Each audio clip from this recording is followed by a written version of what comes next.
দেখো সবাই, আজকে আমি তোমাদের সঙ্গে শেয়ার করব তালের বড়া।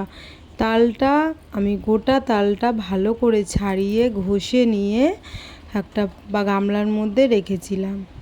তারপর ময়দা, পরিমাণ মতো ময়দা, পরিমাণ মতো সুজি দিয়ে, আর নারকেল তো দিতেই হয়। নারকেলটা আমি ভেজেই দিয়েছিলাম আগের দিন, কারণ আগের দিন নারকেলটা আমার কুড়ে রাখা ছিল। কুড়ে রাখলে এবার যদি সেটা খারাপ হয়ে যায়, তার জন্য নারকেলটা কড়ায় চিনি দিয়ে জাল দিয়ে রেখেছিলাম। সেই জাল দেওয়া নারকেলটাই ওর মধ্যে মিশিয়েছি। তোমরা কাঁচাও দিতে পারো, জাল দেওয়াও দিতে পারো, সেটা তোমাদের ইচ্ছা, যা ইচ্ছা। এইবার একে একে ওর মধ্যে মিশ্রণগুলো দিয়ে দিতে হবে।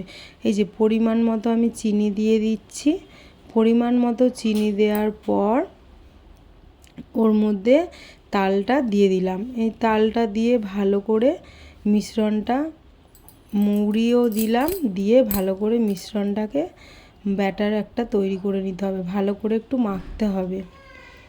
আর তালটা এনেছিল আমার বর, কিন্তু তালের বড়া খেতে ভালোবাসে আমার বাপি। বিশেষ করে আরও তালের বড়াটা আমার বাপির উদ্দেশ্যেই বানিয়েছিলাম। সেদিন বানানোর পর আমার বাপি মাও এসেছিল।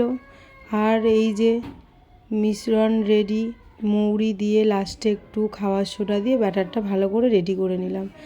তারপর কড়ায় তেল গরম করে তেলের মধ্যে একে একে বড়ার আকারে ব্যাটারটাকে ছেড়ে দিলাম। দেওয়ার পর দেখো রেডি হয়ে গেল আমাদের তালের বড়া। কেমন লাগছে?